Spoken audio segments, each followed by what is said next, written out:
Hello student, कैसे हैं आप सब लोग। आई होप आप सब लोग अच्छे होंगे। आपके अपने YouTube channel home science junction में आपका स्वागत है। हम करेंगे डोमेस्टिक साइंस के लिए स्पेशल एमसीक्यू क्लास। जैसा कि आप सबको पता है, आपका जो आने वाला एग्जाम है डोमेस्टिक साइंस का वो 14 दिसंबर को है और ये क्लास आपके पूरी जो बेस्ड है वो PYQ पे बेस्ड है। तो ये क्लास आपके लिए बहुत ही ज़्यादा हेल्पफुल रहने वाली है। स्पेशली डिज़ाइन की गई है डोमेस्टिक साइंस के लेवल को देख के। तो स्टार्ट करते हैं आज की क्लास को। फर्स्ट क्वेश्चन है आज का हमारा, निम्नलिखित में से सही उत्तर चुनिए। यानी कि आपको कुछ स्टेटमेंट दिए हुए हैं, आपको सही आंसर बताना है कि क्या हो जाएगा। स्टेटमेंट है आपके, विकास परिपक्वता और सीखने से अधिक विकट होता है और प्रारंभिक विकास की तुलना में बाद के विकास से अधिक विकट होता है। विकास में जो व्यक्तिगत अंतर होता है पाया जाता है, यानी कि, और विकास का जो स्वरूप होता है वो अनुमानित होता है। तो राइट आंसर आप लोग बताइए कि क्या हो जाएगा। यानी कि development is the product of maturation and learning. Later development is more critical than early development. There are individual differences in development. The development pattern is predictable. तो राइट आंसर आप लोग बताइएगा कि राइट आंसर इसमें क्या हो जाएगा। Option में सी और डी सही होगा, ए और सी सही होगा, ए बी सी डी चारों सही होंगे, यानी कि ऑल ऑफ द एबव होगा, या ए सी डी होगा। तो हम इसको देख लेते हैं। देखिए, development is the product of maturation and learning, ये बात तो एकदम ठीक है। जो विकास होता है परिपक्वता और सीखने से अधिक विकट होता है। ठीक है, तो ये फर्स्ट स्टेटमेंट हमारा ए वाला तो एकदम सही है। अगला देखते हैं हम, प्रारंभिक विकास की तुलना में बाद के विकास से अधिक विकट होता है। यानी कि जो आपका लेटर डेवलपमेंट होता है वो मोर क्रिटिकल होता है देन अर्ली डेवलपमेंट में, ये भी ठीक है हमारा। और जो विकास में होता है, विकास में व्यक्तिगत अंतर पाया जाता है, यानी कि इंडिविजुअल डिफरेंसेस पाए जाते हैं। यानी कि क्या होगा, जो डेवलपमेंट होता है ना, हर किसी का अलग अलग होता है। ठीक है, तो ये भी हमारा सही है। और ये है, विकास का स्वरूप जो होता है, यानी कि जो विकास का पैटर्न होता है वो प्रिडिक्टेबल यानी कि अनुमानित होता है, ये भी सही होता है हमारा। अगर कोई बच्चा है ठीक एज पे अपना चल फिर पा रहा है, चलना सीख रहा है, तो हम उसके विकास का पता कर लेते हैं कि किस हिसाब से इसका आगे डेवलपमेंट होगा, यानी कि हम एक तरीके से अनुमान लगा लेते हैं। तो इसमें हमारे चारों स्टेटमेंट सही है, तो ऑप्शन सी जो है वो हमारा राइट आंसर हो जाएगा, यानी कि ए बी सी और डी। ठीक है, क्लियर है आपको ये क्वेश्चन। नेक्स्ट क्वेश्चन देखते हैं। क्वेश्चन है हमारा, देखिए आपको ये मैचिंग करनी है। इसमें मैच द फॉलोइंग, निम्नलिखित का मिलान करिए। एक साइड सुक्रोज, फ्रक्टोज, ग्लूकोज और लैक्टोज दिया हुआ है। एक साइड आलू, चुकंदर, चीनी यानी कि बीट शुगर, दूध और ग्रेप्स दिया हुआ है। तो राइट आंसर आपको बताना है कि इसमें राइट आंसर क्या है, हो जाएगा। देखिए, अगर आपको कुछ भी इसमें से नहीं आता तो एक चीज तो पता है आपको, क्या पता है, लैक्टोज को क्या बोलते हैं। लैक्टोज जो होती है मिल्क की शुगर होती है। तो ए का थर्ड आप लोग देख लीजिए कि ए का थर्ड कहाँ है आपका। ए का थर्ड केवल आपके एक ही ऑप्शन में है। कौन से एक ही ऑप्शन में आपके ए का थर्ड है। तो यही, सॉरी, ए का थर्ड नहीं है आपका, डी का थर्ड होगा। क्या हो जाएगा, डी का थर्ड, ये आपके बी ऑप्शन में है। ये देखिए, लैक्टोज जो होता है ये मिल्क शुगर में होता है, मैंने खुद ही गलत कर दिया था। तो जो लैक्टोज है, लैक्टोज डी है हमारा, और ये मिल्क शुगर होती है, तो ये डी, जो डी का थर्ड होता है, तो डी का थर्ड आपके बी ऑप्शन में। तो यही क्या हो जाएगा, यही आपका ऑप्शन भी राइट आंसर हो जाएगा। हमें देखिए क्या करना होता है, भले ही कुछ ऑप्शन इसमें ऊपर नीचे दिए हुए हैं, पर हमें जिस हिसाब से ऑप्शन दिए होते हैं उसी के हिसाब से हमें आंसर चूज करना होता है। तो कुछ ऑप्शन आपके रॉन्ग भी दिए हो सकते हैं, पर दिए हुए ऑप्शन के अकॉर्डिंग ही हमें अपना आंसर को चूज करना है। तो इस हिसाब से हमारा ऑप्शन भी राइट आंसर हो जाएगा। ठीक है, अगला क्वेश्चन देखते हैं हम। क्वेश्चन है हमारा, डॉबी बुनाई में आकृति वाली बुनाई को ही जटिल डिजाइन बनाया जाता है। यानी कि figured weave are made into complex design in dobby weave. और इसका जो रीजन दे रखा है, यानी कि तर्क है, वो है, किसी किसी भी बुनाई में हार्नेस की संख्या उसकी संरचना को निर्धारित करती है। यानी कि structure of any weave is decided by the number of harness. तो आप लोग बताइए कि ये जो आपके एजर्शन और रीजन वाला क्वेश्चन है, इसमें से ए और आर दोनों सही है, ए सही है, आर गलत है, ए और आर दोनों गलत है, या ए गलत है और आर सही है। तो राइट आंसर क्या होगा आप लोगों को बताना है। बताइए आप लोग इसमें कि राइट आंसर इसमें आपका क्या हो जाएगा। तो देखिए आप लोग, डॉबी बुनाई में आकृति वाली बुनाई को जटिल डिजाइन में बनाया जाता है, ये एकदम ठीक है। और इसका रीजन देख लेते हैं, किसी किसी भी बुनाई में किसी किसी यानी कि किसी भी बुनाई में ये आ जाएगा, किसी भी बुनाई में हार्नेस की संख्या उसके जो पैटर्न होता है ना उस पर डिपेंड करता है, यानी कि उसके स्ट्रक्चर पर डिपेंड करता है, निर्धारित करता है। तो ए भी एकदम सही है।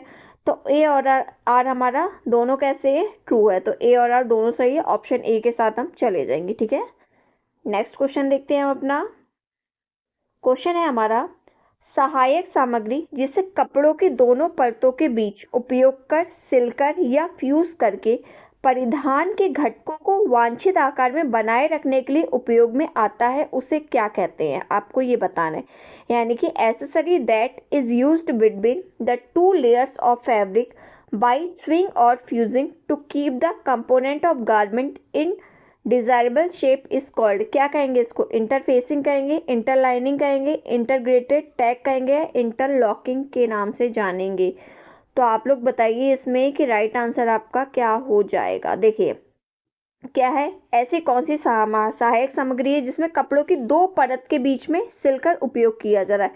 यानी कि आपके कपड़े की दो लेयर है, एक लेयर ये है, इसके बीच में हमने क्या किया, एक कुछ और लगा दिया, सहायक सामग्री लगा दी हमने, और इसके ऊपर हमने क्या कर दिया, फिर से कपड़ा सिल दिया, यानी कि इसके अंदर हमने इसको डाल दिया, डाल के हमने इसको क्या कर दिया, सिल दिया। तो यही वो पूछ रहा है, तो इसको क्या कहेंगे आपको ये बताना है। तो इसका जो राइट आंसर हो जाएगा वो हो जाएगा आपका ऑप्शन बी, यानी कि इंटरलाइनिंग। इसको हम किस नाम से जानते हैं, इसको हम जानते हैं इंटरलाइनिंग के नाम से। इंटरलाइनिंग आपकी वह सामग्री होती है जिसे किसी कपड़ों के दोनों परतों के बीच में रखा जाता है और इसे सिल दिया जाता है, सिलकर जोड़ दिया जाता है, यानी कि अटैच कर दिया जाता है उसमें, ताकि वह जो कपड़े हैं उसके किसी भी भाग में मनचाहा कोई आकार यानी कि शेप दे सके और मजबूती दे सके। जैसे आपका इसका एग्जांपल हो जाएगा कॉलर, कॉलर होता है उसमें बीच में क्या बकरम लगाई जाती है ना, तो वही चीज हो गया। कफ हो गया, उसमें भी आपका बकरम लगाई जाती है, दो कपड़ों के बीच में बकरम डाली जाती है, फिर उसको सिला जाता है, शेप दिया जाता है। फिर जैसे आपका कोट पहनते हैं जो मेंस लोग, तो कोट के फ्रंट में होता है, तो वो भी, ये भी क्या है आपका इंटरलाइनिंग का एग्जाम्पल हो जाएगा। तो ऑप्शन बी आपका राइट आंसर हो जाएगा। नेक्स्ट क्वेश्चन देखते हैं हम। क्वेश्चन है आपका, प्रबंधन प्रक्रिया का प्रथम और सबसे महत्वपूर्ण चरण कौन सा है, आपको ये बताना है। यानी कि is in the first and foremost step of management process. तो क्या है, प्लानिंग है, कंट्रोलिंग है, ऑर्गेनाइजेशन है या इवेलुएशन है। तो ये तो सबको पता है कि आपका क्या पूछा है, मैनेजमेंट प्रोसेस का जो फर्स्ट स्टेप होता है वो होता है प्लानिंग यानी कि नियोजन। तो ऑप्शन ए आपका राइट आंसर हो जाएगा। जितनी अच्छी प्लानिंग होगी उतने अच्छे हम किसी कार्यक्रम को अच्छे प्रकार से अपने गोल्स को प्राप्त कर सकते हैं। तो प्लानिंग हमारी कैसे होनी चाहिए, स्ट्रांग होनी चाहिए और लचीली होनी चाहिए। कि लचीली इसलिए होनी चाहिए क्योंकि बाई चांस हमें कुछ ऑर्गेनाइजेशन के दौरान कुछ चेंजेस करने हैं सिचुएशन के अकॉर्डिंग, तो उसको हम आसानी से कर सके। ठीक है, नेक्स्ट क्वेश्चन देखते हैं हम अपना। क्वेश्चन है हमारा, ठंडे पानी का स्टार्च बोरेक्स और मोम का मिश्रण है, ये आपका एजर्शन है, और इसका रीजन जो है यानी कि कारण है वो है ठंडे पानी के स्टार्च के लिए अमोनिया का उपयोग नहीं किया जाता है। तो राइट आंसर आपको बताना है कि इसमें क्या हो जाएगा। ऑप्शन में ए सही है, आर गलत है, यानी कि आर सही नहीं है, ए और आर दोनों सही है, ए और आर दोनों गलत है, या ए सही है लेकिन ए सही नहीं है परंतु आर सही है। तो राइट आंसर आप लोगों को बताना है कि इसमें क्या हो जाएगा। तो देखिए, cold water starch is mixture of borax and wax, ये है, और इसका रीजन है ammonia is not use to for cold water starch. तो राइट आंसर आप लोग बताइए, आंसर दीजिए क्वेश्चन का कि इसका आंसर आपका क्या हो जाएगा। ठीक है, तो इसका जो राइट आंसर हो जाएगा वो हो जाएगा आपका ऑप्शन बी, यानी कि ए और आर क्या है आपके दोनों सही है। ठंडे पानी का स्टार्च बोरेक्स और मोम का मिश्रण है, ए भी सही है, और ठंडे पानी के स्टार्च के लिए अमोनिया का उपयोग नहीं किया जाता है, ए भी सही है आपका। जो आपका बोरेक्स होता है, बोरेक्स एक रासायनिक यौगिक होता है, इसका उपयोग जो होता है स्टार्च को स्टेबिलिटी देने और कपड़ों को सख्त करने के लिए इसका यूज किया जाता है। और जो होता है मोम स्टार्च को चिकनाई देता है और कपड़ों पर चमक लाता है, इसलिए ही ठंडे पानी का स्टार्च बोरेक्स और मोम के मिश्रण से बनता है, जो कपड़ों पर क्या करता है, स्टार्चिंग के रूप में यूज किया जाता है।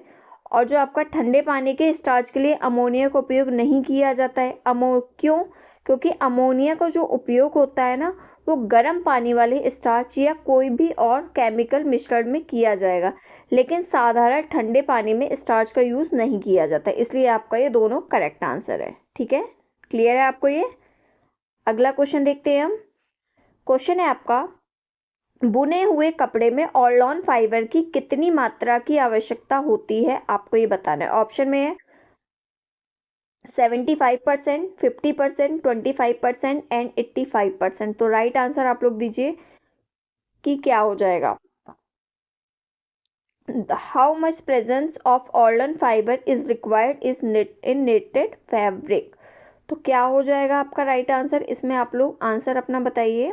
देखिए, इसका जो राइट आंसर हो जाएगा वो हो जाएगा ऑप्शन ए, यानी कि 75%। जो बुने हुए कपड़े में ऑर्लाइन फाइबर की मात्रा आवश्यकता होती है वो होती है 75% की। और जो ऑर्लोन होता है, ऑर्लोन एक प्रकार का एक्रिलिक फाइबर होता है। इसे ड्यूपॉन्ट कंपनी ने विकसित किया था और ये एक सिंथेटिक फाइबर होता है जो ऊन का अल्टरनेटिव फॉर्म में होता है। ठीक है, और ये हल्का होता है, मुलायम होता है, टिकाऊ होता है इसका। अच्छा, आप लोगों ने देखा होगा जो पहले के टाइम पे आपके सर्दियों वाले कपड़े बनते, वो बहुत मोटे मोटे कपड़े होते थे। ठीक है, सर्दी तो रुकती थी पर वो बहुत मोटे मोटे, उसकी जगह अब ऑर्लोन ने ले ली है। उसकी जगह पे इसका जो कपड़ा होता है पतला होता है पर गर्मी बहुत देता है, और ये हल्का होता है, मुलायम होता है, मजबूत होता है और टिकाऊ होता है। तो इसका यूज हम किस लिए कर रहे हैं, स्वेटर में करते हैं, कंबल में करते हैं, दस्ताने में करते हैं, कालीन में करते हैं, बुने हुए और चीजों में करते हैं। ठीक है, तो और इसको क्या कहा जाता है, ये होता है आपका ऑर्लोन का कपड़ा। ये बहुत ही अच्छा है, तभी तो आप लोगों ने अब देखा होगा अब के जो कपड़े और कंबल वगैरह आ रहे हैं, पहले आप लोग क्या करते थे, ऊन रुई वाली मोटी मोटी रजाइयों का यूज करते थे, बहुत भारी भरकम रजाइयां होती, पर उनकी जगह आज आज किसने ले लिए, आज कंबल ने ले लिए। कंबल कैसा होता है, पतला होता है, सॉफ्ट होता है पर गर्मी बहुत देता है। तो यही क्या होता है, ऑर्लॉन फाइबर होता है ये। तो ऑप्शन ए इसमें राइट आंसर हो जाएगा। क्लियर है आपको ये क्वेश्चन। आगे बढ़ते हैं हम। नेक्स्ट क्वेश्चन है आपका, Aristotle model of communication include. तो अरस्तु के संचार मॉडल में क्या क्या शामिल है, आपको ये बताना है। ऑप्शन में है आपके sender, encoder, channel, decoder and receiver, या स्पीकर, स्पीच ऑडियंस, या source, transmitter, single receiver, signal receiver, destination, या नन ऑफ द एबव। तो जो एरिस्टोटल यानी कि अरस्तु के संचार के मॉडल में शामिल होता है वो होगा आपका स्पीकर, स्पीच, ऑडियंस यानी कि वक्ता, भाषण और श्रोता। तो ऑप्शन बी हमारा क्या हो जाएगा, राइट आंसर हो जाएगा। नेक्स्ट क्वेश्चन देखते हैं हम। क्वेश्चन है आपका, कुपोषण के संबंध में निम्नलिखित में से कौन सा स्टेटमेंट जो है वो आपका ट्रू है, आपको ये बताना है। सिर की परिधि छाती की परिधि से कम होती है, या सिर की परिधि छाती की परिधि से अधिक होती है, या सिर की परिधि तथा छाती की परिधि एक समान होती है। तो बताइए इसमें राइट आंसर क्या हो जाएगा। ऑप्शन में ए और बी दोनों, ओनली ए है, बी और सी दोनों है, या ओनली बी है। तो राइट आंसर आप लोग बताइए इसमें कि क्या हो जाएगा। देखिए, बात हो रही है किसकी, कुपोषण की। तो कुपोषण के संबंध में जो आपका स्टेटमेंट सही है वो कौन सा सही है, आपको ये बताना है। तो इसमें जो आपका सिर की परिधि छाती की परिधि से अधिक होती है, ये स्टेटमेंट आपका सही हो जाएगा। तो ऑप्शन डी आपका राइट आंसर है। क्यों, क्योंकि आपका बी वाला स्टेटमेंट है जो एकदम सही है, यानी कि head circumflex is more than chest circumflex, यानी कि सिर की परिधि जो होती है छाती की परिधि से अधिक हो जाती है। किस कंडीशन में, कुपोषण की कंडीशन में। तो option B is the right answer. B आपका स्टेटमेंट सही होगा, ऑप्शन डी आपका राइट आंसर हो जाएगा। नेक्स्ट क्वेश्चन देखते हैं हम। क्वेश्चन है आपका, बर्लो के अनुसार संचार के मॉडल के अनुक्रम को व्यवस्थित कीजिए। तो आपको क्या करना है, इनको सीक्वेंस में लगाना है बर्लो के अकॉर्डिंग। बर्लो का कम्युनिकेशन मॉडल है, इसको आपको सीक्वेंस में लगाना है। तो बताइए आप लोग कैसे लगेगा ये। मैसेज है, इनकोडर है, डिकोडर है, सोर्स है, डिकोडर है, रिसीवर है। तो बताइए आप लोग क्या आएगा इसका आंसर। देखिए, ये तो सबको पता होगा कि लास्ट में क्या आता है, लास्ट में रिसीवर आता है। तो एफ एफ एफ एफ, ये तो तीनों में दिया हुआ है, तो सी वाला तो कट गया आपका। ठीक है, और इसके बाद हम देख लेते हैं कि स्टार्ट कहाँ से होता है ये। तो इसमें पहले आ जाता है हमारा सोर्स, यानी कि क्या होता है, स्रोत होता है। तो ऑप्शन बी, बी इसमें भी है, बी इसमें भी है, तो ऑप्शन डी वाला हमारा कट गया। अब देखते हैं सोर्स के बाद क्या आता है। सोर्स के बाद आता है हमारा इनकोडर। सोर्स है, इसके बाद इनकोडर आ जाएगा यानी कि सी आ जाएगा। तो ई बी के बाद सी हमारा किस में दिया है, ए में दिया है, तो ऑप्शन डी भी हमारा कट गया। तो जो ऑप्शन ए है हमारा, ये क्या हो जाएगा, हमारा राइट आंसर हो जाएगा। इसमें देख लेते हैं, पहले नंबर पे हमारा क्या आएगा, फर्स्ट नंबर पे हमारा हो जाएगा सोर्स आता है, इसके बाद आता है हमारा एनकोडर, एनकोडर के जो बाद आता है वो क्या आता है, इसके बाद आता है हमारा मैसेज, मैसेज के बाद आएगा हमारा चैनल, ये रहा आपका, ये थर्ड नंबर पे था हमारा, ये हमारा फोर्थ नंबर पे है क्या, चैनल, चैनल के बाद आ जाएगा हमारा डिकोडर, डिकोडर के बाद आ जाएगा हमारा लास्ट में रिसीवर। तो ये आपका बन गया सीक्वेंस, यानी कि पहले क्या आ जाएगा आपका सीक्वेंस क्या है आपका, पहले में आ गया सोर्स, बी आ गया, बी के बाद आपका सी आएगा, सी के बाद ए आ जाएगा, ए के बाद हमारा ई आ जाएगा यानी कि डिकोडर, फिर डी आ जाएगा डिकोडर, ये आपका डिकोडर है, फिर ये चैनल और डिकोडर। ये आपका देखिए इंग्लिश में क्या किया है, गलत दे दिया हुआ है, ये आपका हिंदी वाला इसमें सही है, क्या है ये चैनल है, ये आपको ध्यान रखना है, ये क्या है, ये चैनल है, हिंदी वाला सही दिया है, इंग्लिश वाला इसमें गलत दिया, और ये डिकोडर तो है ये। तो ये आपका सीक्वेंस बन जाता है। अगर पता है इसमें क्या होता है कि अगर आपको इसमें एक दो भी पता हो ना, तो इससे आप आसानी से अपने क्वेश्चन को सही कर सकते हो। नेक्स्ट क्वेश्चन देखते हैं हम। क्वेश्चन है आपका ब्लांचिंग का कार्य क्या है, तो the function of blanching are, क्या क्या कार्य है ब्लांचिंग के, आपको ये बताना है। एंजाइम्स को निष्क्रियकरण करना, लाभकारी जीवाणुओं की रक्षा करना, या खाद की आयतन मात्रा में वृद्धि करना, या सब्जियों के हरे रंग को बढ़ा देना, या सूक्ष्म जीवों की संख्या में कमी करना। तो ऑप्शन है आपके बी सी डी है, ए डी ई है, ए बी सी है और सी डी ई है। तो राइट आंसर आपको बताना है कि राइट आंसर इसमें से क्या हो जाएगा। जो ब्लांचिंग होती है, ब्लांचिंग आपका कैसा प्रोसेस होता है, देखिए ब्लांचिंग के प्रोसेस में क्या होता है, जैसे हम लोग क्या करते हैं, एग्जाम्पल से बताते हैं। जैसे हम लोग क्या करते हैं, टमाटर की ब्लांचिंग करेंगे, तो पहले टमाटर को क्या करेंगे हम, पहले हम गर्म पानी में उसको डाल देंगे 2-3 मिनट के लिए, उसके बाद तुरंत हम उसको ठंडे पानी में डाल देंगे। तो उससे क्या होगा, जो उसके ऊपर वाली लेयर यानी कि जो छिलका होता है ना, वो आसानी से निकल जाएगा। ठीक है, क्या हो जाएगा, आसानी से निकल जाएगा। इसी को हम ब्लांचिंग का प्रोसेस कहते हैं। ठीक है, तो यही हमारा क्या होता है, ब्लांचिंग होती है। और जो ये होता है ब्लांचिंग का प्रोसेस होता है, स्पेशली हम अपने फ्रूट्स पे करते हैं, वेजिटेबल पे करते हैं। और इसमें जो राइट आंसर हो जाएगा वो हो जाएगा आपका ऑप्शन बी, यानी कि ए डी ई ओनली वाला जो स्टेटमेंट है वो हमारा सही हो जाएगा। देखिए इसका कार्य क्या है, इसका कार्य, ब्लांचिंग का कार्य एंजाइम को निष्क्रियकरण कर देता है, यानी कि इनएक्टिवेशन ऑफ एंजाइम, और सब्जियों के हरे रंग को बढ़ा देता है, और क्या कर देता है, सूक्ष्म जीवों की संख्या में कमी कर देता है। तो ऑप्शन बी हमारा राइट आंसर हो जाएगा।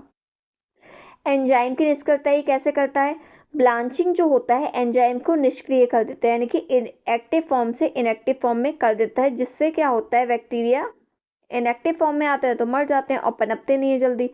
और रही बात इसके सब्जियों के हरे रंग को बढ़ाने की, तो जो हरी सब्जियां होती है ना, जैसे आपके पालक हो गया, मटर हो गया, बीन्स हो गया, अगर हम इनका ब्लांच करेंगे तो अधिक शाइनिंग देने लगती है, यानी कि और अधिक चमकदार हो जाती है।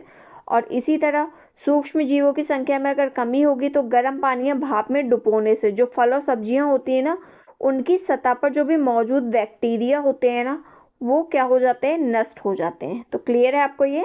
अगला क्वेश्चन देखते हैं हम। क्वेश्चन है आपका, sensory motor stage of Jean पियाजे cognitive development theory takes place between.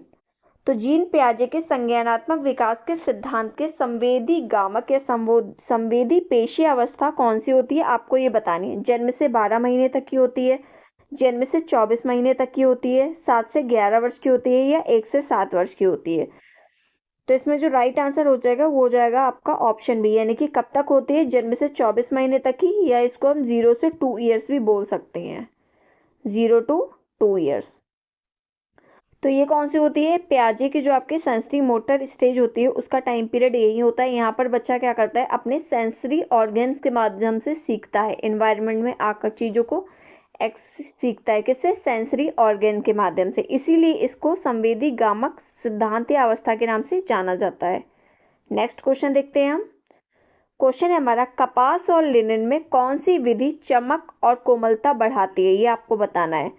Scouring बढ़ाएगी, कार्बोनाइजिंग बढ़ाती है, मर्सराइजेशन बढ़ाएगी, या ब्लीचिंग बढ़ाएगी। तो देखिए स्काउरिंग का प्रोसेस तो आपका वूल पे होता है, इसके द्वारा हम क्या कर देते हैं, उनकी गंदगी को हटाते हैं। ब्लीचिंग हम क्या करते थे, ब्लीचिंग का यूज करते हैं कपड़ों में चमक लाने के लिए, ये मोस्टली वाइट कपड़ों में यूज होता है। जो इसका जो राइट आंसर हो जाएगा वो हो जाएगा आपका ऑप्शन सी, यानी कि मर्सराइजेशन। मर्सराइजेशन किसके लिए किया जाता है, चमक और कोमलता यानी कि सॉफ्टनेस को बढ़ाने के लिए किया जाता है। मर्सराइजेशन के प्रोसेस में क्या होते हैं, जो रेशे होते हैं ना वो फूल जाते हैं, कैसे फूल जाते हैं, और वस्त्र लंबाई में सिकुड़ कर चौड़ाई में बढ़ जाते हैं, यानी कि जो लंबाई वाले रेशे होंगे वो सिकुड़ जाते हैं और चौड़ाई वाले रेशे बढ़ जाते हैं, और वस्त्र की जो आपके कपड़े की मजबूती होगी ना वो करीब 20% बढ़ जाती है। ठीक है, तो ये भी आपको ध्यान रखना है। क्लियर है आपको ये? नेक्स्ट क्वेश्चन देखते हैं हम।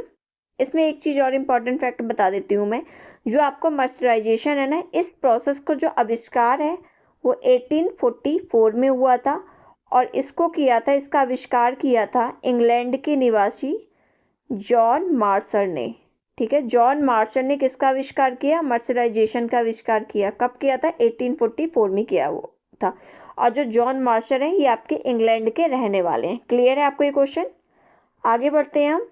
अगला क्वेश्चन है, इन विच फाइबर हैज एक्सीलेंट लॉफ्ट, तो किस फाइबर में उत्कर्ष उछाल होता है, यानी कि किस फाइबर में आपको लॉफ्ट देखने को मिलता है। भले ही आपका बाकी की लैंग्वेज समझ में नहीं आ रही हो पर आपको लॉफ्ट अच्छे से समझ में आ रहा होगा। तो लॉफ्ट किस फाइबर में देखने को मिलता है ये बताना है आपको। कॉटन में, लिनन में, सिल्क में या वूल में, तो ये तो सब जानते हैं, इजी क्वेश्चन है। जो आपको लॉफ्ट देखने को मिलता है ये आपको वूल में देखने को मिलता है, तो ऑप्शन डी क्या हो जाएगा, आपका राइट आंसर हो जाएगा। लॉफ्ट का मतलब होता है किसी फाइबर के अंदर की वह क्षमता जो हवा के अपने भीतर कैद कर सकती है। जैसे जब हम कपड़ों या कंबल को अगर बात करें तो उसमें क्या होता है, लॉफ्ट का मतलब होता है फुलावट या फुर्ती वाली गर्माहट देने की उसके अंदर क्या होती है, कैपेसिटी होती है। जैसे लॉफ्ट का ये मतलब होगा, जैसे आपके स्वेटर वगैरह हैं, स्वेटर में क्या होता है, निटिंग होती है स्वेटर की, तो उसमें क्या होता है बीच बीच में छिद्र होते हैं, तो हम उसको कब पहनते हैं, स्वेटर्स वगैरह को सर्दियों में पहनते हैं। तो जब हमने पहना तो हवा क्या आ रही, जो बीच में गैप होता है ना उसके गैप में हवा प्रवेश कर जाती है, जिसके बाद जो बाहरी हवा या बाहर की जो सर्दी ठंडी हवा है ना वो अंदर प्रवेश नहीं कर पाती। यही आपका क्या कहलाता है, लॉफ्ट कहलाता है। तो ऑप्शन, और लॉफ्ट किस में होता है, वूल में होता है, तो ऑप्शन डी आपका राइट आंसर हो जाएगा।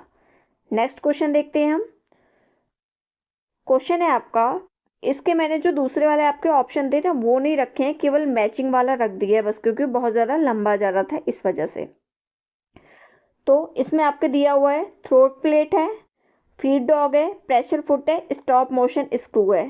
सूची सेकंड में जो है आपके, वो एक कपड़ों के स्थान में जमाए रखती है, सिलने के लिए चिकनी सतह प्रदान करती है, सिलने की क्रिया को रोक देता है, और कपड़े को आगे धकेलने का काम कौन करता है, ये सब आपको बताना है। जो इसका वो होता है ना कूट टाइप जो होता है वो मैंने आंसर नहीं रखा है, क्यों, क्योंकि वो बहुत फिर बड़ा जा रहा था, स्क्रीन से बाहर जाता है वो क्वेश्चन, इसलिए, और फिर आपको ऊपर नीचे करने में, स्क्रॉल करने में प्रॉब्लम होती है, तो इस वजह से मैंने उसको हटा दिया था। अब इसकी मैचिंग करते देखिए, जो तो आपका क्या होता है, थ्रोट प्लेट होता है। क्या है, जो आपका थ्रोट प्लेट होता है वो क्या कार्य करता है, थ्रोट प्लेट जो होता है वो सिलने के लिए चिकनी सतह प्रदान करता है। ठीक है, क्या करता है, सिलने के लिए चिकनी सतह कौन प्रदान करता है, आपका थ्रोट प्लेट करता है। तो ए का हमारा थर्ड हो गया। फीड डॉग है, सबको पता है फीड डॉग कपड़े को आगे धकेलने का काम करता है, ये हो गया।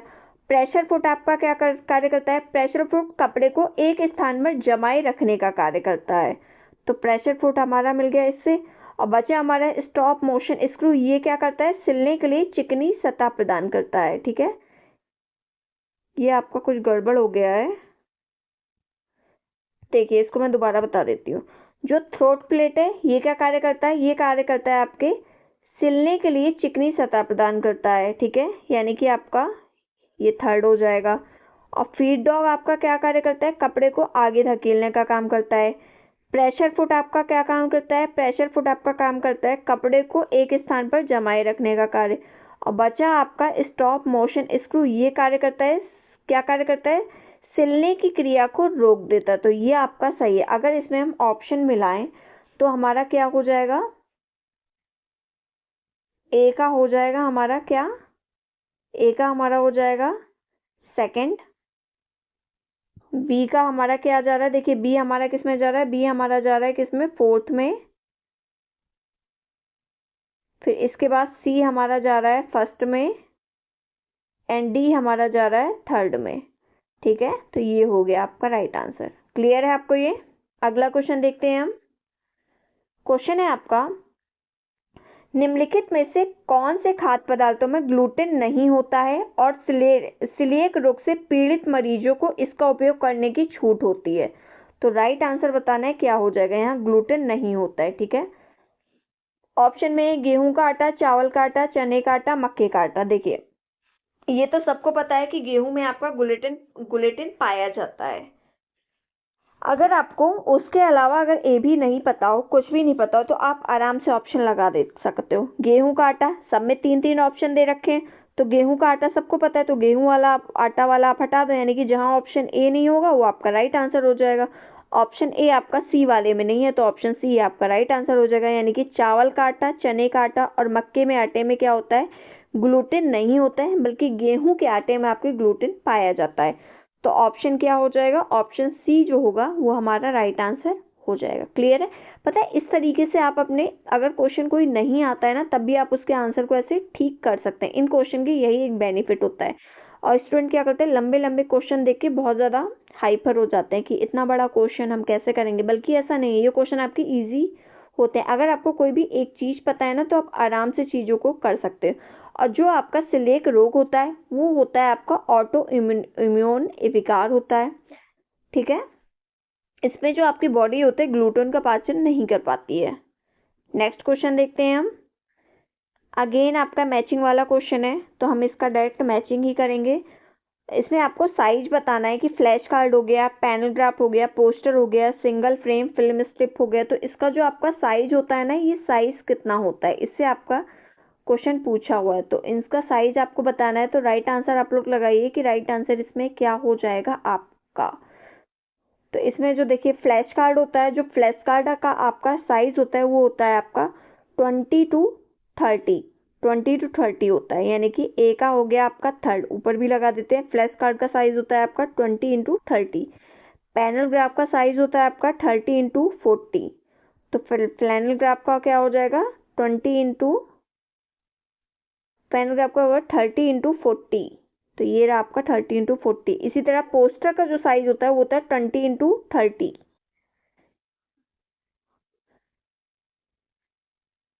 तो इसमें क्या हो जाएगा आपका, इसमें हो जाएगा पोस्टर का 24x18 और सिंगल फ्रेम का हो जाएगा 22x28। ठीक है, तो ये हो जाएगा आपका राइट आंसर। ठीक है, ये मैचिंग हुई आपकी। क्लियर है आपको ये? अगला क्वेश्चन देखते हैं हम। क्वेश्चन है आपका, चपटी कठपुतलियां जो एक कसकर फैले हुए सफेद कपड़े के पर्दे के पीछे की ओर प्रकाश के साथ संचालित होती हैं, वो क्या कहलाती हैं?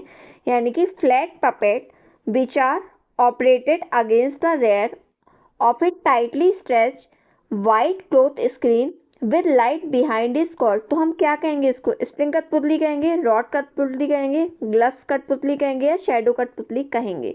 तो आपको बताना है। देखिए आपके क्वेश्चन में आपके आंसर छुपा होता है। क्वेश्चन में क्या है, सफेद कपड़े के पर्दे के पीछे, तो ये साफ नजर आ रहा है सफेद कपड़े के पर्दे के पीछे, तो ये हो जाएगा हमारी शैडो कठपुतली। तो ऑप्शन डी क्या हो गया आपका राइट आंसर हो गया। देखिए क्या होता है आपके क्वेश्चन में ही ना आपके आंसर छुपा होता है, बस आपको क्वेश्चन को ढंग से पढ़ने और पहचानने की जरूरत होती है। इस तरीके से हम बहुत सारे क्वेश्चन को क्या कर सकते हो, सॉल्व कर सकते हो आसानी के साथ। ठीक है, तो ये क्वेश्चन आपको क्लियर है। अगला क्वेश्चन देखते हैं हम। क्वेश्चन है आपका, the cone of experience was given by, यानी कि जो अनुभव का शंकु किसके द्वारा दिया गया है, आपको ये बताना है। ये गाय नहीं है, गया है। ऑप्शन में जॉनसन है, एडगर डेल है, हैमिल्टन है और मिल्टन है। तो जो आपका कोन ऑफ एक्सपीरियंस यानी कि अनुभव का शंकु है, अनुभव के शंकु को दिया है एडगर डेल ने। तो ऑप्शन बी क्या हो जाएगा आपका राइट आंसर हो जाएगा। ठीक है, और जो आपका ये अनुभव का शंकु है, ये एक शैक्षिक सिद्धांत होता है और इन्हें एडगर डेल ने कब दिया था, इन्होंने दिया था 1946 में। ये क्या करता है, सीखने की प्रोसेस को अपने अनुभव के अकॉर्डिंग, यानी कि अनुभव के लेवल के अकॉर्डिंग इसको दर्शाता है। तो एडगर डेल ने दिया था 1946 में दिया था, ये भी आपको याद रखना है। अगला क्वेश्चन है हमारा, जनसंख्या की महत्वपूर्ण विशेषताओं को वर्णित करने के लिए प्रयुक्त की जाने वाली सांख्यिकी है, यानी कि statistics use to describe the important characteristics of population is. Option में आपका डिस्क्रिप्टिव स्टैटिक्स है, और या अनुमानिक सांख्यिकी है यानी कि इंटरप्रेटिव स्टैटिक्स है, या ए और बी दोनों है, या नॉन ऑफ द एबव है। तो आपको राइट आंसर बताना है कि इसमें आपका राइट आंसर क्या हो जाएगा। तो बात किसकी हो रही है? बात हो रही है आपकी स्टैटिक्स की। क्वेश्चन आपका स्टैटिक्स से जुड़ा हुआ है। तो जनसंख्या की महत्वपूर्ण विशेषताओं को वर्णित करने के लिए काय की बात हो रही है? वर्णित करने की प्रयुक्त करने वाली सांख्यिकी के नाम क्या है? क्वेश्चन में ये आंसर छुपा हुआ है आपके। तो बताइए आप लोग अच्छे से पढ़ के कि इसका आंसर क्या हो जाएगा। तो बात हो रही है वर्णित करने की यानी कि डिस्क्राइब करने में। तो जब डिस्क्राइब करने की बात हो रही है तो हम ऑप्शन ए के साथ जाएंगे, यानी कि डिस्क्रिप्टिव स्टैटिक्स यानी कि विवरणात्मक सांख्यिकी। देखिए इसका एक एग्जांपल देके समझाते हैं। जैसे यदि आपको फॉर एग्जांपल यदि आपको किसी गांव की जनसंख्या के आयु वितरण की जानकारी देनी है, तो आप लोग क्या करोगे? तो आप उस गांव के सभी लोगों की औसत आयु का और आयु का फैलाव और सबसे अधिक आयु वर्ग का पता लगाकर उसका क्या करोगे? उसको डिस्क्राइब करोगे यानी कि उसका वर्णन करोगे।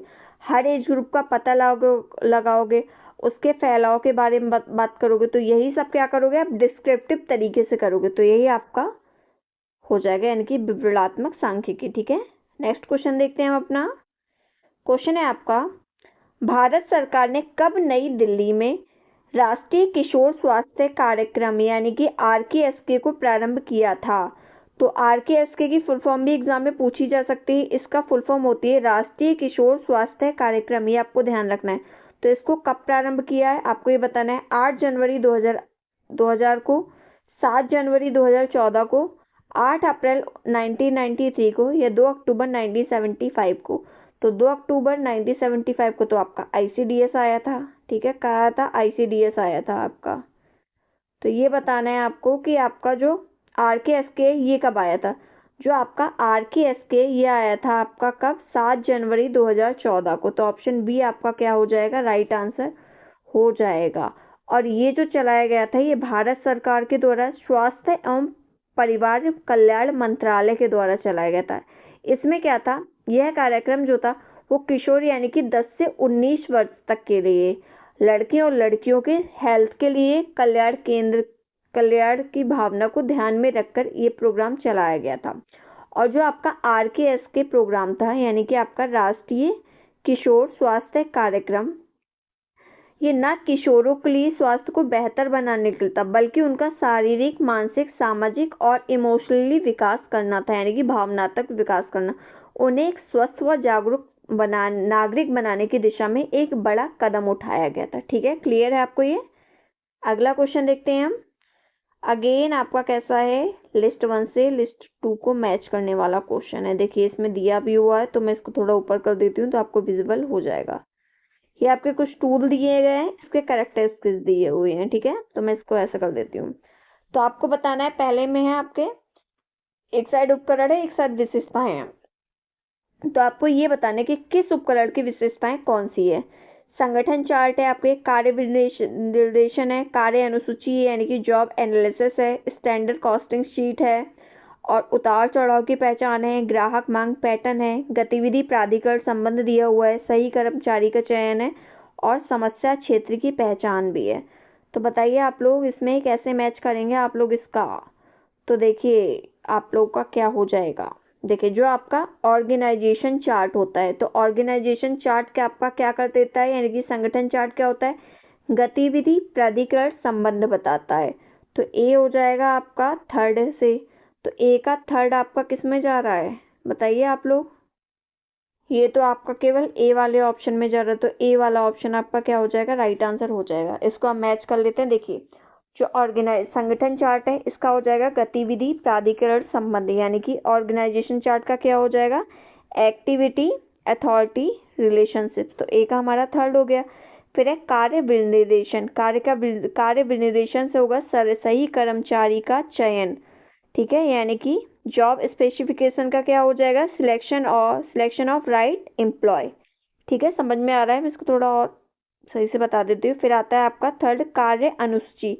कार्य अनुसूची में क्या होगा आपका उतार चढ़ाव की पहचान, यानी कि आपका वर्क शेड्यूल में क्या आ जाएगा आइडेंटिफाई पीक्स एंड ट्रक्स। ठीक है, इसी तरह फोर्थ है आपका कार्य विश्लेषण।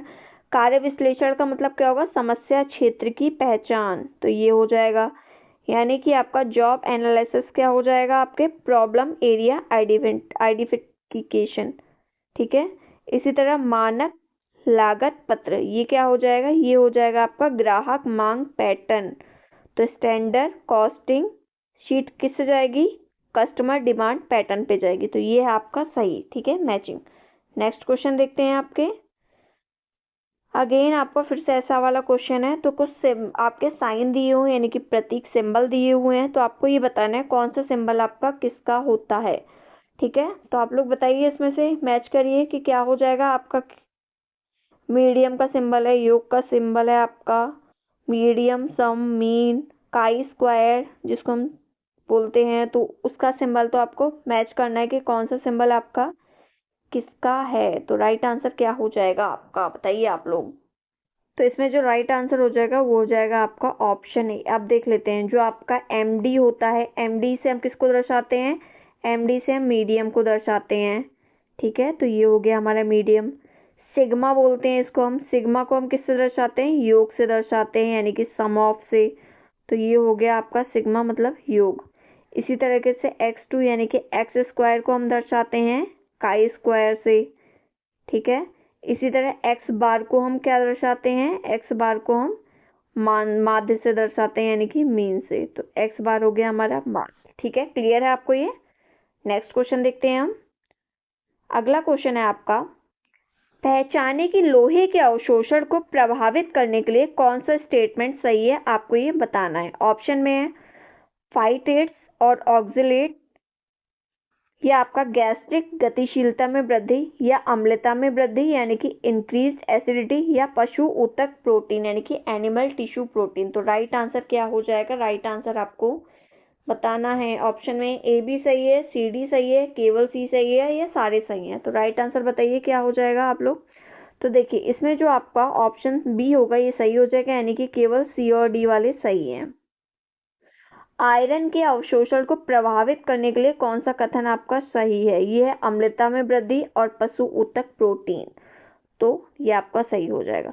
देखिए, भोजन में जो आपका आयरन मिलता है ना, वो आपके दो टाइप से मिलता है। एक होता है आपका फेरस आयरन जो जल्दी से अवशोषित हो जाता है, एब्जॉर्ब हो जाता है। एक होता है फेरिक आयरन, ये क्या होता है, मतलब थोड़ी देर से कम अवशोषित होता है, कम एब्जॉर्ब होता है। तो ठीक है, क्लियर है आपको। जो फेरस आयरन होता है वो जल्दी अवशोषित होगा, और जो फेरिक आयरन है वो कम अवशोषित होगा। ठीक है, क्लियर है आपको ये।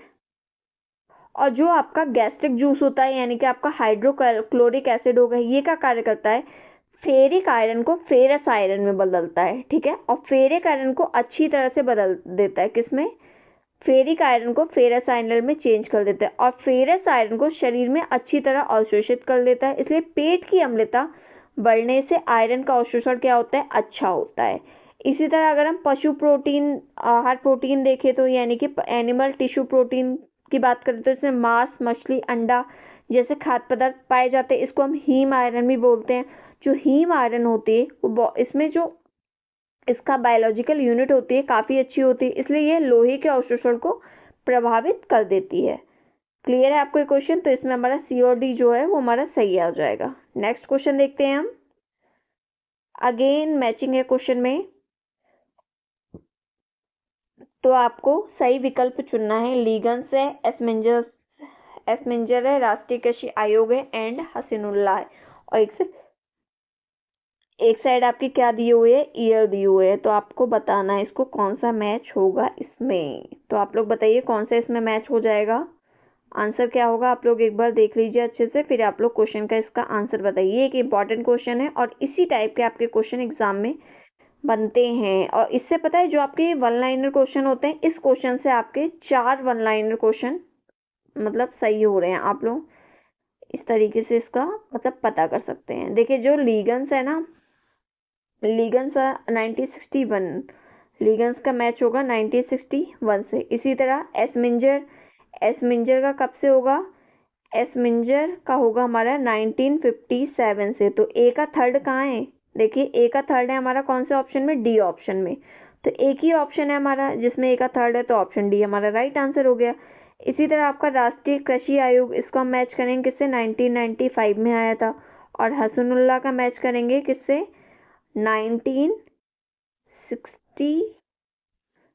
1975 नहीं था यहाँ पे, 1976 हो जाएगा। ये आपका थोड़ा मिस्टेक हो गया, ठीक है, टाइपिंग मिस्टेक है।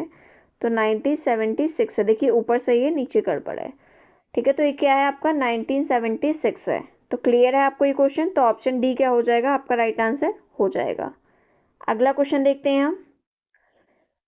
क्वेश्चन है हमारे, क्वेश्चन थोड़ा लेंदी है आपका, तो इसके ऑप्शन में इस टाइप से कर देती हूँ। एजर्शन और रीजन वाला क्वेश्चन है।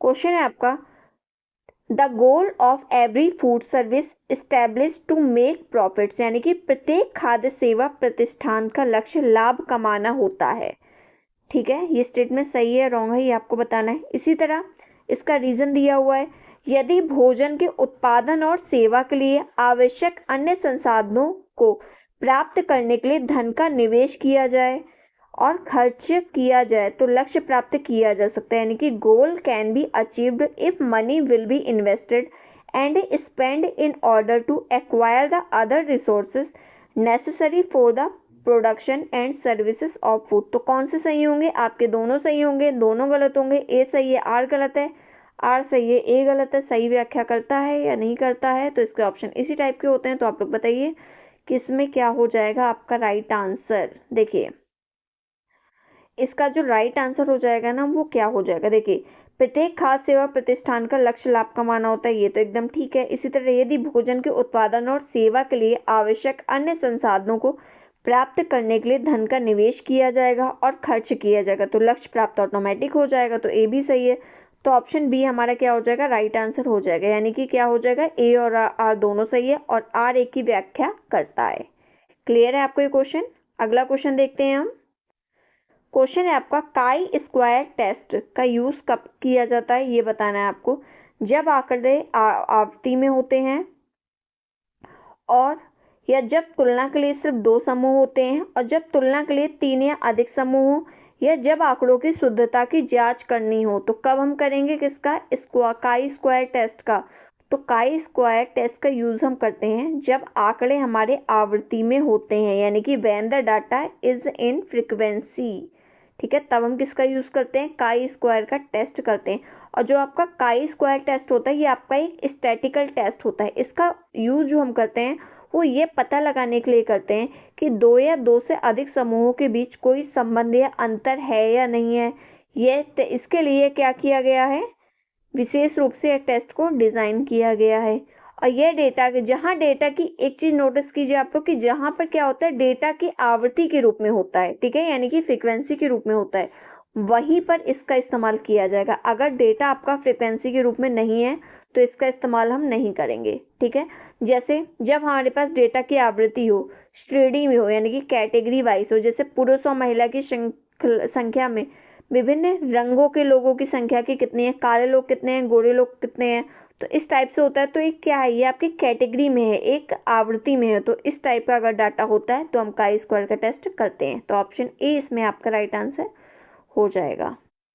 नेक्स्ट है हमारा, नेक्स्ट आपका क्या दिया है? ये आपका रिसर्च से रिलेटेड क्वेश्चन है। अगेन मैचिंग वाला क्वेश्चन है। क्वेश्चन में आपका स्तरीकृत या छांद्रिक नमूनाकरण, स्नोबॉल नमूनाकरण, क्लस्टर नमूनाकरण, सुविधा नमूनाकरण, प्रायोगिक गैर समता, विषम त्वरित जानकारी। तो किसका मैच किससे होगा ये आपको बताना है। तो किसका मैचिंग किसका होगा आप लोग करिए एक बार देख के इसका आंसर। ये आपका रिसर्च से रिलेटेड क्वेश्चन है और ये आपका एक इम्पॉर्टेंट क्वेश्चन बनता है, क्योंकि रिसर्च अगर मोस्टली इंग्लिश में पढ़ा जाए ना तो वही ज़्यादा बेटर होता है, क्योंकि जो उसके हिंदी वाले टर्म्स होते हैं ना वो पता नहीं क्या क्या पूछ लिया जाता है। हिंदी का तो कोई बता ही नहीं पाता कि क्या कहाँ से जाता है ये। तो देखिए इसका जो आंसर होगा स्तरीकृत या छांदिक नमूनाकरण, ठीक है। तो इसका जो जाएगा ये जाएगा आपका प्रायिकता की तरफ। तो ये हो गया आपका, ठीक है, यानी कि जो आपका स्ट्रैटिफाइड रैंडम सैम्पलिंग होती है ये कौन सी होती है? प्रोबेबिलिटी होती है। और इसी तरह जो आपका स्नोबॉल नमूना करण है ये आपका गैर संभावित होता है, यानी कि स्नोबॉल सैंपलिंग जो होती है आपकी नॉन प्रोबेबिलिटी की होती है। इसी तरह जो आपकी क्लस्टर सैंपलिंग होती है ना, वो आपकी कैसे होती है, हेट्रोजीनियस होती है, यानी कि क्लस्टर नमूनाकरण आपका कैसा होता है, विषम होता है। इसी तरह जो आपका कन्विंसिंग सैंपलिंग होती है वो आपका क्विकली इंफॉर्मेशन होता है, यानी कि सुविधा नमूनाकरण हो जाएगा त्वरित जानकारी से। तो ये आपका एकदम सीक्वेंस से ऑलरेडी मिला हुआ है, तो 1 2 3 4 ये तो इजी हो गया, तो ऑप्शन बी आपका राइट आंसर हो जाएगा इसमें आपको कुछ करना ही नहीं था। नेक्स्ट क्वेश्चन है आपका, क्वेश्चन है एक सीक्वेंस में लगाना है आपको, मतलब अरेंज करना है। सोशल स्किल है आपकी, सोशल इंटरेस्ट है, फ्रेंडशिप है, सोशल कंपटीशन है, good personal and social adjustment है और गुड मेंटल हेल्थ है। तो आपको क्या करना है, इनको सीक्वेंस से लगाना है कि सीक्वेंस से ये कैसे लगेंगे, इसमें क्या क्या आ जाएगा। तो आप लोग इसको देखिए और सीक्वेंस से लगाइए आप लोग इसको जल्दी से कि इसका हमारा राइट आंसर क्या बन जाएगा। तो देखिए इसका जो आंसर होगा वो हो जाएगा आपका ऑप्शन बी। ठीक है, पहले हम इसको देख लेते हैं, इसका आंसर हो जाएगा ऑप्शन बी। पहले आपका क्या आएगा, पहले आपकी क्या आ जाएगी, पहले आ जाएगी आपकी सामाजिक सरोकार, यानी कि पहले सोशल इंटरेस्ट आएगा, उसके बाद आपका सामाजिक कौशल आएगा, देन उसके बाद सामाजिक क्षमता आएगी, उसके बाद आपकी दोस्ती आएगी, उसके बाद आपका अच्छा मानसिक स्वास्थ्य आएगा, उसके बाद आपका अच्छा व्यक्तिगत और सामाजिक समायोजन आ जाएगा लास्ट में। तो यही आपका क्या है, सही सीक्वेंस हो जाएगा। क्लियर है आपको ये?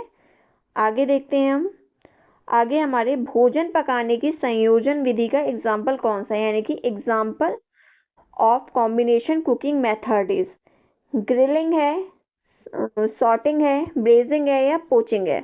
तो ग्रिलिंग तो एक मतलब कॉम्बिनेशन मेथड नहीं होता है, ना ही सॉर्टिंग होता है, ना ही पोचिंग होता है, तो आपका कॉम्बिनेशन मेथड के अंतर्गत आता है आपका ब्रेजिंग। तो ऑप्शन सी क्या हो जाएगा, राइट आंसर हो जाएगा। देखिए ब्रेजिंग क्या होता है, एक संयोजन विधि होती है। इसमें पहले क्या होता है, मांस या सब्जियों को, इसमें मांस के लिए भी करते हैं ब्रेजिंग, मतलब मांस से भी ब्रेजिंग, और उसके लिए वेजिटेबल्स के लिए भी किया जाता है। पहले जैसे सब्जियों को हमने क्या किया, हल्का सा भून लिया ताकि उसका रंग स्वाद विकसित हो जाए। भूनने के बाद उसे पानी, ग्रेवी, तरल चीजों में डाल दिया उसमें, फिर ग्रेवी के साथ उसको अच्छे से बर्तन ढक दिया उसमें और अच्छे से खाना सॉफ्ट होने के लिए पका दिया। आंच को, गैस को हमने डिम कर दी। ठीक है, तो ये क्या हो गया, दो मेथड यूज हो रहे हैं इसमें। पहले क्या किया हमने, पहले तो उसको भूना सब्जियों को हल्की आंच से, फिर उसको क्या किया हमने, ग्रेवी के साथ और पानी के साथ उसको हल्का मुलायम होने के लिए ढक के पका दिया। तो ये क्या हो गया आपका, यही हो गया आपका दो कॉम्बिनेशन मेथड। और इसका उद्देश्य क्या होता है, भोज्य पदार्थों को नरम और स्वादिष्ट बनाने के लिए। तो इसमें आपकी कौन सी, सूखी और गीली विधि दोनों का इस्तेमाल किया जाता है, यानी कि ड्राई हीट मेथड भी यूज हुआ। क्या हुआ आपका इसमें, ड्राई हीट में कैसे हुआ, हमने सब्जियों को भूना, तो भूना कैसे हमने, ड्राई हीट मेथड हो गया। और उसको हमारा वेट हीट मीटिंग, यानी कि आपका मॉइस्चर के साथ भी हमने क्या किया, उसको बनाया। तो ये हमारा क्या हो गया, कॉम्बिनेशन मेथड के अंतर्गत आ गया।